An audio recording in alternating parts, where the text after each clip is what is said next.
My sister Anne died. She died right before her university entrance exams. I might never have known the truth about her death until I started sorting through her belongings. That's when I was horrified to realize that her stepbrother, Troy, had tormented her like a toy for 2 long years, driving her to her death.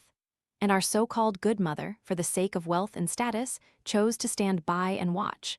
What's even more ridiculous is that Troy said, "I'll be his next prey." I let out a faint, chilling laugh. Who is the prey? That depends entirely on what the hunter decides. The camera fell to the ground, its screen cracked, displaying an image of a girl huddled in a corner, her clothes disheveled, barely covering her body. She stared with wide, vacant eyes, leaning against the wall, motionless for a long time. Then she almost dragged herself towards the lens, her eyes filled with shattered helplessness, her lips trembling. She said, "Sister, I hurt so much. When are you coming home?"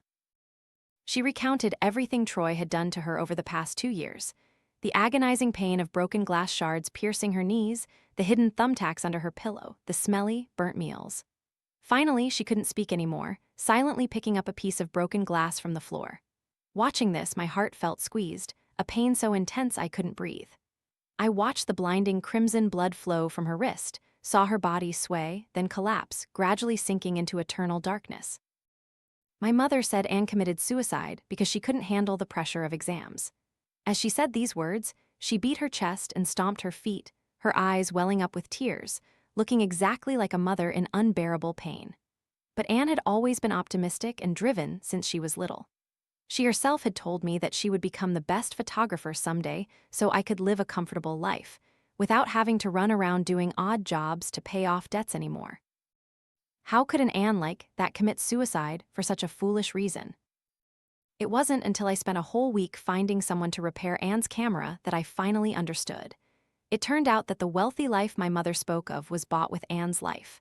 It turned out that beneath Troy's glamorous exterior, he was a demon.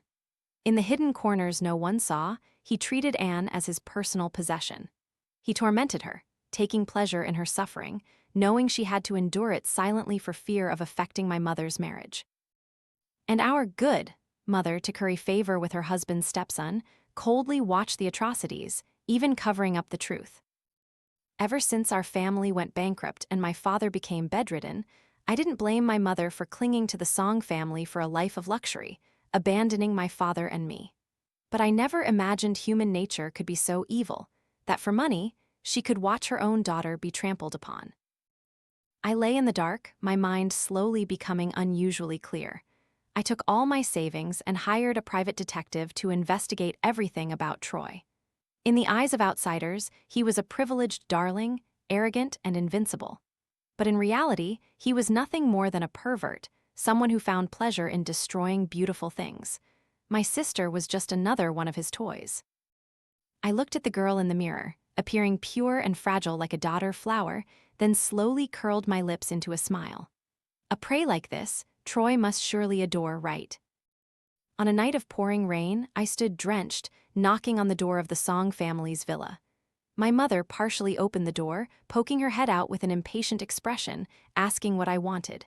"I remember Anne still has some things here. I want to take them." "I told you not to come here anymore. I'll mail her things to you." Her face changed, and she spoke harshly, as if desperate to immediately draw a clear line between us. "Just let her in. It's not good to stand in the rain like this." Troy's deep, cold voice echoed through the crack in the door, reaching my ears. My heart pounded violently in that moment, my hands clenched so tightly they turned white. "Fine, come in. Take your things and leave immediately." "Troy, why are you down here? Is dinner not to your liking?" My mother finished speaking, then immediately turned to Troy with a fawning tone, full of desire to please him. I lowered my head, my face sullen, and sat in a corner of the sofa. Troy considerately offered me a warm glass of water. I looked up, meeting his gaze directly, and offered a smile that was both a little timid and grateful. In that moment, I was satisfied to see the momentary confusion and a flicker of interest in Troy's eyes. Facing a face exactly like my sister's, how would you react? Troy acted gentle and caring, like a true older brother. "Your Anne's sister, right? Your eyes are really like hers." He draped his jacket over me and offered a towel, gesturing for me to dry my hair. I sneered inwardly, but outwardly I still pretended to be surprised and timid, saying, "Thank you." Then then carefully took the items. No wonder Anne said she had a very good brother. You really are so gentle. Troy's movements paused slightly, the emotions in the depths of his eyes becoming unfathomable. Did she say she really liked me as a brother? Of course she did. I've always wanted to thank you so much. It's just a pity, Anne. I sighed, the corners of my eyes reddening, just in time to let a few tears fall. The hair by my temples was soaked, my red-rimmed eyes filled with tears that streamed down my pale cheeks, my whole being radiating shattered sorrow. This was the result of long practice in front of a mirror, luckily, enough to evoke sympathy. Why are you crying here? It's bad luck. My mother, annoyed by my appearance, put her hands on her hips and scolded me. I cowered, appearing uneasy, and moved further into the corner of the sofa. My calf accidentally brushed against Troy's knee. My pale skin rubbed against his dark trousers, carrying an unspoken, ambiguous intimacy. Although I was looking down, I could feel Troy's intense gaze. It was the look of someone who had just discovered a new toy. I gathered my sister's belongings. Then, under my mother's unspoken urging, I gave a perfunctory farewell and left. When Troy offered to drive me home, I feigned surprise, blinked, then awkwardly shook my head. Brandon will pick me up. I wouldn't want to trouble you, Mr. Song. I immediately switched to the expression I had rehearsed hundreds of times, like a young woman deeply in love, whose lips unconsciously curved into a sweet, pure smile at the mere thought of her beloved. Hearing this, Troy's eyes darkened. He stared at me for a moment, then replied with a polite smile. Mr. Brandon is truly blessed, then I won't see you off. I shyly nodded, letting him escort me to the gate. Brandon was already waiting there. Troy was a deeply manipulative and cunning man, a very difficult target to approach. That's why I sought out Brandon. Brandon was a domestic abuser. We met by chance at a business negotiation. From then on, he fell head over heels for me and pursued me passionately. Just as I was about to think, his ex-girlfriend sought me out. When she revealed her numerous scars, I understood. It turned out Brandon was a violent man. Even after that girl broke up with him and reported him to the police, he hired thugs to stalk her for revenge. Despite knowing the truth, I didn't reject Brandon, because Brandon was a perfect pawn for my plan. Troy proactively asked for my WeChat, which surprised me a little. Although I didn't know his ulterior motives, this was exactly what I had hoped for. I didn't appear in front of Troy often, nor did I intentionally block him from seeing my moments. On the contrary, I showed even more care for Brandon, changing the menu every day to make him love breakfasts. And of course, not forgetting to post photos on social media. Half a month of affectionate bliss passed. At first, Brandon maintained his gentle and refined facade. But very quickly, just because he received an anonymous video of me drinking and discussing business with a client, he couldn't contain the violence within him. I was sitting in a private room, laughing and offering drinks to clients. Brandon furiously burst in, ignoring the staff's attempts to stop him. He happened to walk in just as a kind client was helping me up after I accidentally stumbled. I saw Brandon's furious face and clenched fists. Perfect timing. Less than half an hour had passed since I sent that anonymous video to Brandon. Despite my hoarse explanations that I was just discussing work, in the eyes of someone blinded by jealousy like Brandon, this was nothing short of proof that I was dating strange men and being unfaithful. Although he was quickly pulled away by security guards who rushed over, I still received a resounding slap across the face, and my clothes were stained with wine. The commotion in the private room quickly attracted everyone's attention. Brandon, even while being restrained, still tried to lunge at me, demanding to hit me. I panicked and ran forward headlong. The high heels I had specifically worn to meet clients now became obstacles. Just as I staggered and was about to fall flat on the ground, someone caught me in time. Troy's brows furrowed tightly, especially when he saw my disheveled state. I was startled and tried to struggle free and run away, carrying the shame of someone whose pathetic state had been exposed. In fact, I wasn't surprised at all because I had heard earlier that evening that Troy would be discussing a project here. He opened his mouth to say something, but the next second, a wine bottle flew past. "You slut, who's this lover now? Daring to cheat on me? Let's see how I teach you a lesson." In reality, Brandon always put great effort into maintaining his disguised image. He wouldn't lose his composure just because of a video. He became like this, the seed planted the first time he met Troy. when he saw a Troy who surpassed him in every aspect and who proactively asked for my WeChat. Someone with extremely strong control desires like Brandon found it very difficult not to maliciously interpret the relationship between us.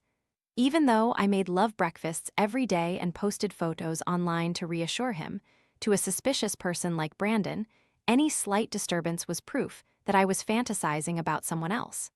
Moreover, I was confident in my beauty. Brandon wasn't the only one pursuing me. I had also once let slip that I had received flowers from strangers at the office more than once.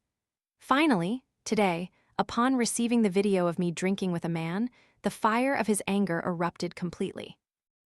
Brandon's face contorted with rage as I used all my strength to shield Troy, taking the full impact of the thrown bottle. In my ears, besides the man's incessant curses, there was a splitting pain in my spine.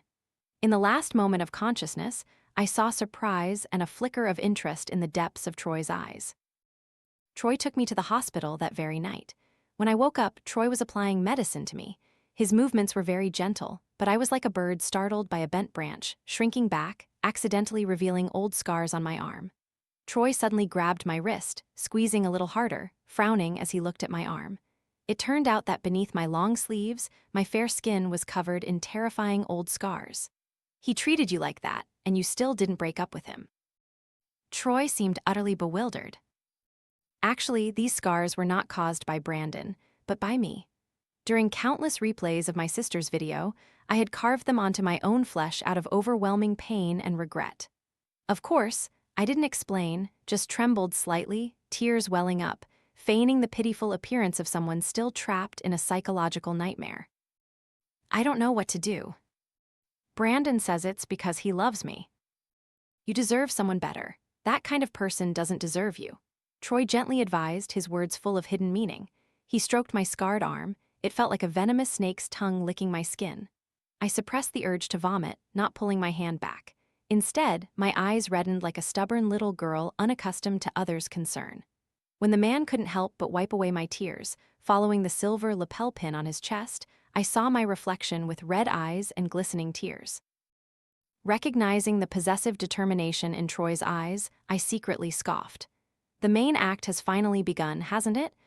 A girl who is out of her depth, abused by her boyfriend yet still defending him, with a weak, innocent, naive face. For Troy, wasn't this the perfect prey?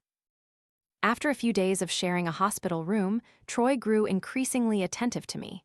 Brandon hadn't given up. He went to my workplace and caused a scene, costing me my job, then repeatedly stood downstairs at my apartment, shouting and begging for my forgiveness. Later, he started stalking me, forcing me to give him another chance. And the one who resolved all these troubles was Troy. For a girl deeply hurt by a terrible boyfriend, falling for Troy, given his respect and gentle treatment, seemed inevitable. So that day, when Troy once again walked me to my door and turned to leave, I pulled on his sleeve. Troy's face clearly showed joy. He carefully embraced me, and I shyly responded with a smile. And I didn't miss the triumphant gleam in his eyes. After Troy left, separated by a door, I vigorously scrubbed my hands with the wet wipe I carried, my eyes filled with utter disgust and revulsion. I ran into the bathroom, frantically showering with cold water scrubbing my body. But no matter what I did, I still felt the repulsive, peculiar stench of the killer, Troy, clinging to me. It was early autumn, and the night air was already starting to feel cold. Abused as I was, after bathing, I felt dizzy, and my forehead began to burn. Drowsily taking a fever reducer, I climbed into bed. This sleep was far from peaceful. I tossed and turned for a long time before finally drifting off. Outside, it seemed to be raining. I was delirious with fever, but in my mind, I clearly remembered Anne's phone call to me that day. That day it rained. I took advantage of a break from classes to deliver food, saving up money for university tuition. Actually, I always liked rainy days because people ordered more food, commissions were higher, and one delivery was worth two on a normal day. As I rode my blue electric scooter, weaving through an alley in the pouring rain, I received a call from Anne. "Sister, what are you doing?" Her voice was muffled, and because of the screen of rain, I didn't notice anything unusual in her tone. "At this hour, of course I'm eating. I'm having braised chicken rice, you know. Why are you calling me all of a sudden?" Sister, I miss you so much. Can I come and stay with you? Anne's voice was a little choked, and it made my heart clench uncomfortably. Before I could answer, a shout rang out. Hey, you delivery girl, do you want to die? Why are you stopping here? I frantically covered the receiver, afraid my sister would hear anything unusual. Anne paused for a moment, then suddenly said, Sister, I was just kidding. I'm doing great here. I have new clothes, good food, and my brother and stepfather treat me very well. I'm going into class now, so I can't talk anymore. She hung up very quickly, and I only managed to call out, Anne, hang in there. When I earn enough money, I'll take you out. Outside, I didn't know when the wind had picked up, but huge raindrops lashed against the window, and the entire room was plunged into the darkness of night. The belated regret shattered my soul, as if poison eroding my bones and marrow was mixed in my blood. I closed my eyes, unsure if it was tears or rainwater streaming down my cheeks, but my throat was so choked I couldn't even let out a single sob. My sister, afraid of bothering me, gritted her teeth and endured the torment of her stepbrother. My foolish sister, Anne, always looked forward to me earning money to take her out. She was dead. How could the one who caused everything live so carelessly and freely? I wanted them to pay a hefty price. In the eyes of outsiders, Troy was an impeccable, perfect boyfriend. Outwardly, he was gentle and refined, with an outstanding demeanor, and he doted on me especially. Not only did he diligently pick me up and drop me off for work every day, but even if my hand had a tiny scratch, he would fuss over it as if facing a great enemy, carefully applying medicine bit by bit. But only I knew that beneath that facade was a paranoid man with extreme control desires. He found every way to isolate me from all social relationships. Even what clothes I wore out each morning had to be approved by him. It wasn't that I never showed dissatisfaction as a girlfriend, but each time, Troy would use devilish excuses like jealousy or concern for my safety to brush it off. Gradually, Troy even took it upon himself to resign from my job for me, forcing me to hide in the villa he had prepared, living an idle, unproductive life like a caged canary. Once I tried to lean my head on his shoulder, acting spoiled. Can I go out with my friends for a bit? I haven't contacted them in a long time. Troy was silent for a moment, his large hand stroking my cheek. No, Lily, it's very dangerous outside. I can only protect you well if you stay at home with me. Or am I not as important to you as your friends, my good girl? That was the first time I directly faced the darkness within him. Troy's lips curved slightly, but the smile didn't reach his eyes. Instead, there was a suppressed madness. It seemed that if I had nodded and said yes, the hand that was sliding down my neck would immediately turn into a weapon, suffocating me. I had investigated Troy before. Mr. Song's mother had a difficult birth and died after giving birth to him. Mr. Song, on the other hand, was completely unaffected, secretly keeping several mistresses outside. However, for this sole heir, Mr. Song always applied a harsh education policy. No revealing preferences, no showing happiness or sadness on his face, he had to be excellent. It could be said that Mr. Song played no small part in Troy growing up to be the pervert he is today. Someone starved of love always craves affection, so I didn't mind wasting my precious time on Troy. Moreover, if he wanted to treat me like a toy to torment as he pleased, he had to see if he could control his own heart first. Thinking of this, I wrapped my arms around Troy's neck. How could that be? You are the one I love most. I put on an affectionate expression, then slowly bowed my head and gently kissed his lips.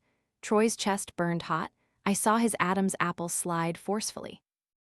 Immediately after, he regained the initiative, tightening his grip around my waist. In our intertwined breaths, I pretended not to smell the faint metallic scent of blood on him, shyly going along with it. Troy's perversion was not just a rumor. He liked to leave all sorts of bruises on my body, then often obsessively caressed these marks. His face was full of enjoyment, as if they were perfect, exclusive works of art of his own. Perhaps because I acted too well, from my appearance, personality to my clothes, everything was exactly to Troy's liking, so he still treated me relatively gently. But for the toys he kept outside, he had no patience at all. I scrolled through the transaction records sent by the informant, my face darkening. It listed S-grade goods, quantity 2, final price $50,000. My fingernails dug into my palm, a sharp pain. I had secretly investigated Troy for months.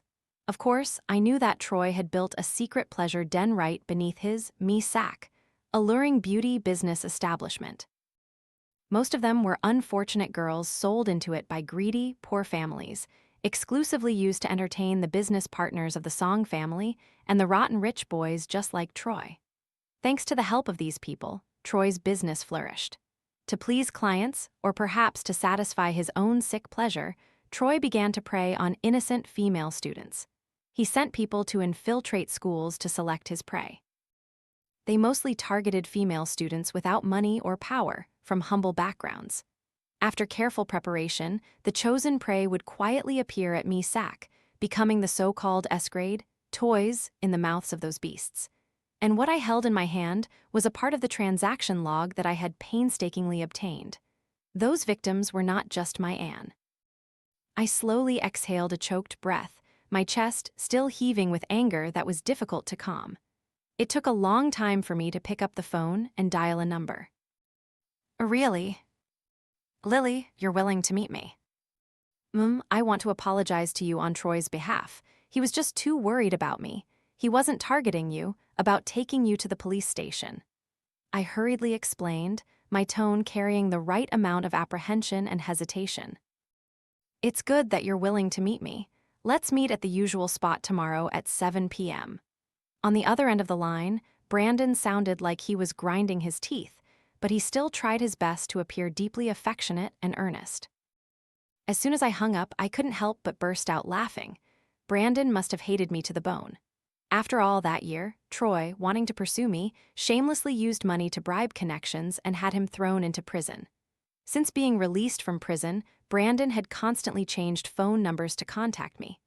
The content revolved around still loving me deeply, wanting to meet once, and so on and so forth. He was, after all, an actor carefully selected by my own hands. I knew perfectly well what he was calculating in his head. Brandon had perfected the way those beasts destroy a woman, but who will appear in that private room tomorrow, that's not for sure. Calculating the time, Troy would be getting off work soon. Although a new batch of goods was arriving tomorrow, requiring him to inspect their quality, today was a very special day, Troy's birthday and also the anniversary of his mother's death. I looked at the descending night, mused for a moment, then heard the door open. I immediately changed my expression, putting on a gentle, obedient face and throwing myself into Troy's arms. The man stumbled like a drunkard, reeking of alcohol. "Sweetheart, why aren't you asleep yet?" His hands began to wander naughtily under my clothes. I suppressed the feeling of disgust, pretending to be shy. "Troy, come here." Seeing a table full of food, Troy seemed to sober up a bit, his gaze at me a little complex. I pretended not to notice his eyes, stuck a candle shaped like the letter A onto his hair, and softly said, "Happy birthday, Troy." My slender hands carrying the cake were covered in fresh cooking wounds, looking quite striking. "Why did you have to cook yourself when we have staff?" Troy's expression was unreadable. "It wouldn't be the same." I took a spoon and fed the man a bite of cake. As the distance between us grew smaller, I could hear Troy's steady, strong heartbeat. "Many times I regretted why I didn't meet you sooner. But luckily, in the end, we are together. I will love you forever, Troy." I uttered affectionate words, but nausea churned in my chest. Fortunately, it worked. Troy's heart pounded like a drum, a tremor in his eyes. I gritted my teeth, intending to add more fuel to the fire. The man unexpectedly kissed me, his tongue tasting faintly of the cloyingly sweet fresh cream. "You said you'd love me forever, don't lie to me." His eyes darkened, filled with a terrifying, possessive desire. "I swear."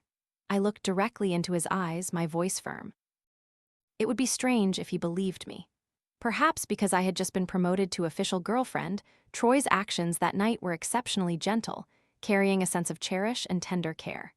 So, tonight, I rarely had such a sound, refreshing sleep. It was only the next day, when the sun was high, that I groggily opened my eyes to find Troy, who had been waiting by my side for who knows how long, suddenly leaning close and kissing my cheek. Through the gap in the curtains, a few rays of sunlight filtered in, clearly illuminating the man's handsome face, his sharp and smooth features like a meticulously sculpted work of art. Seeing me gaze at him blankly, the smile in Troy's eyes gradually overflowed, and he lowered his head to tenderly kiss my eyes. I obediently closed my eyes, but inside, a feeling of disgust continuously surged. Soon, it would all be over. After a moment of tenderness, he finally spoke. "I have some things to do outside. I'll try to come back early." I played the role of a wife reluctant to part with her husband, pouting and demanding to pick him up. Troy smiled and agreed, then finally walked out the door. Immediately after, I called Brandon. Troy left. Come to me, Sack, to find me. The weather had been gloomy lately. Outside, a drizzle had started falling sometime unnoticed. I stepped into the rain with an umbrella, my voice nonchalant. I know, I'm almost there. At the exact time of my appointment with Troy, I appeared at the entrance of me, Sack. It was no surprise to see reporters surrounding the place, 3 layers deep inside and out. I opened the trending searches in my city. Sure enough, the scandal surrounding the Song family now had a huge, red, explosion added to its title. Casually ruffling my hair, I began to weave through the crowd, struggling to push my way into the bar. Inside, there were significantly fewer reporters. I looked at the bodyguard standing tall like an iron wall in front of the private room door, a sarcastic smile playing on my lips. Enough. The undercover reporters had captured what they needed to capture. The image of the high and mighty Troy being turned into a toy. The truth didn't matter to them.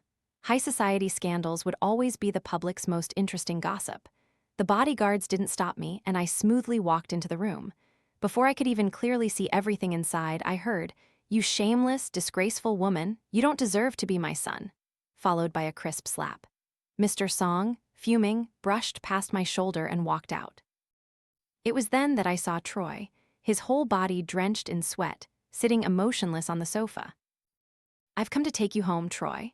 I reached out and touched the red handprint on his face, my voice gentle yet firm. Troy finally reacted. He grabbed my hand, mumbling, "Lily has come to pick me up. I want to go home." His voice carried the same weakness and helplessness he was used to hearing from others. I lowered my eyes, looking at Troy's trembling hand and the scattered tools on the floor. A perverse sense of pleasure finally surged within me. The scales had tipped. Troy, in this moment, was no longer the arrogant lord he once was. He had been brutally treated by the men Brandon had arranged, just like one would treat goods. Originally, I was supposed to endure all of this. Originally, Troy was supposed to be in this private room, inspecting the newly arrived S-grade goods. During my investigation and surveillance of Troy, I gradually discovered something unusual. Everything was too smooth, as if an invisible hand was secretly pushing all of this to happen. I requested a private room, ordered food, and quietly waited. Someone walked in, unexpectedly, a student. "I'm Anne's friend, Nathan." "Why are you helping me?" I silently tightened my handbag, inside which was a hidden recording pen. "I have Anne's diary.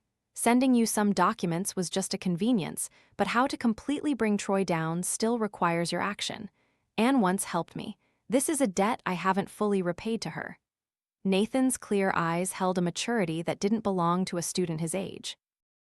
"Thank you." I readily agreed to cooperate. Regardless of whether it was for the friendship he spoke of or the business game between the Tran and Song families, as long as it could overthrow Troy, he was an excellent partner. So, Nathan was responsible for relaying information, and I was responsible for dealing with Troy. The moment I discovered Troy dared to lay hands on minors, even though Nathan and I were just partners, I couldn't contain my extreme outrage at his beastly behavior. Brandon's release from prison and his attempt at revenge coincidentally provided us with a perfect opportunity. I knew him too well. What Troy feared most was being disgusted by others and having his self-esteem trampled. Brandon merely wanted to find someone to destroy me, and he specifically called reporters to stake out the place. We used his plan against him. First, upon leaving my house, I called Brandon to change the plan at the last minute, demanding that he personally pick me up. Then Nathan acted, using the excuse of an enemy seeking revenge to take Brandon away. Next, he found an opportunity to swap Troy's inspection location. The burly men Brandon had contacted beforehand were actually all people Nathan had carefully handled. When Troy walked into that room, the entire plan finally unfolded. The results were even better than I had imagined. In fact, those arranged individuals knew Troy's identity, so they didn't dare to do anything too extreme. But clearly, how could a Troy, accustomed to arrogance, endure even a little humiliation? What did Troy, huddled in my arms at this moment, resemble? Exactly like a pitiful stray dog, finally finding an owner who didn't disdain its dirty appearance. I gently lifted his face. "You still have me. I'll always be by your side." The scandal involving Troy exploded. Mr. Song had barely managed to salvage some reputation by flying to an earthquake zone to donate relief when the previously suppressed explicit photos were leaked online by someone. Immediately, everyone exclaimed how dissolute the wealthy elite were. No one cared about the truth. In everyone's eyes, the fact that Troy had been toyed with by men became an undeniable truth. That was enough. No one abandons a lifesaver when drowning in a mire, and someone despised by the whole world like Troy even less so. Only I was by his side. He trusted me more and more.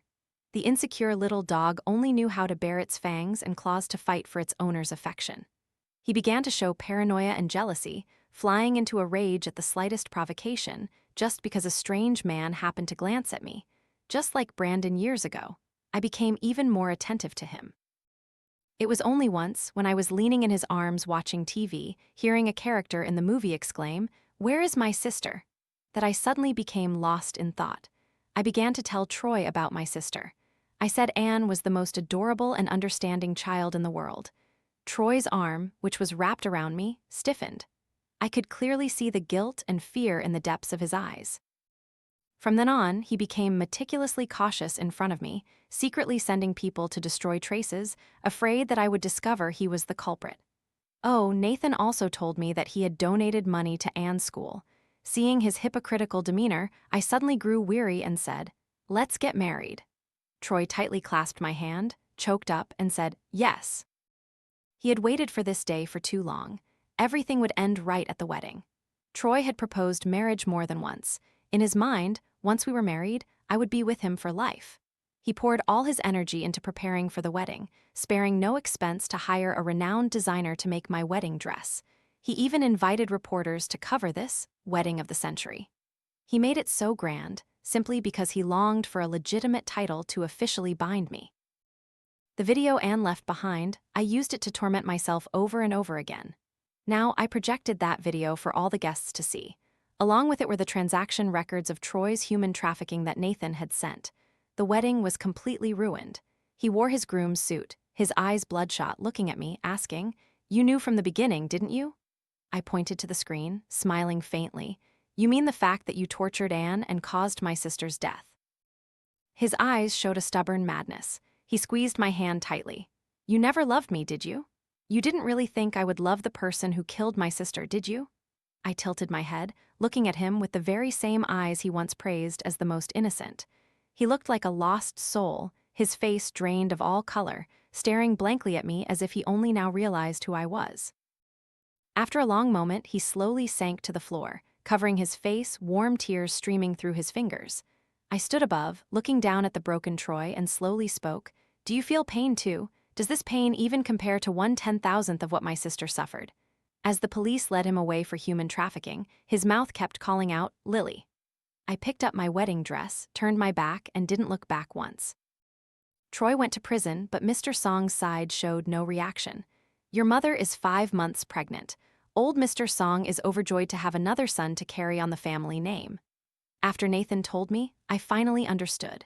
No wonder the old man let go of Troy so easily. It turned out there was a new heir. Indeed, Troy, without the Song family's backing, was just an ordinary man.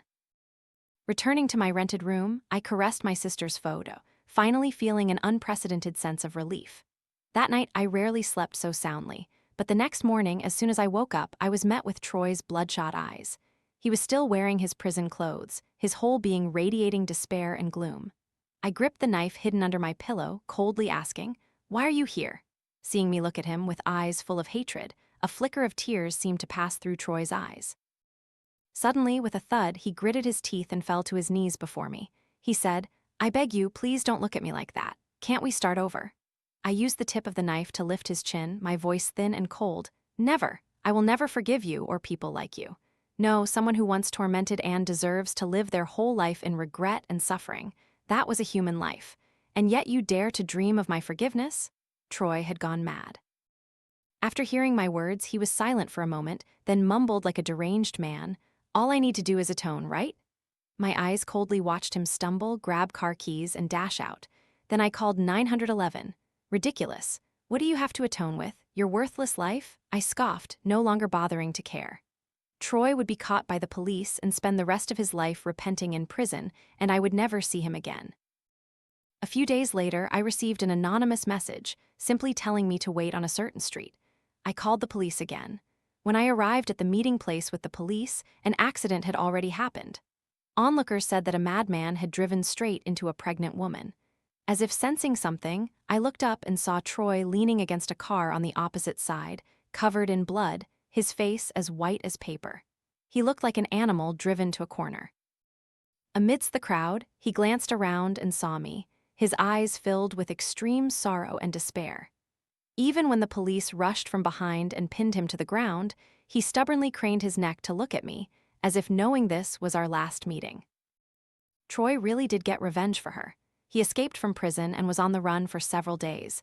No one knew what he intended to do. Yet when he saw my mother going for her prenatal checkup, he seemed to go insane and drove straight into her. Nathan clucked his tongue, exclaiming, "What a madman!"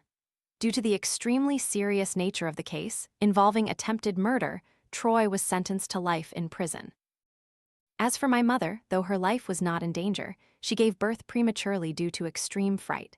The dramatic twist was that the baby was not Mr. Song's child.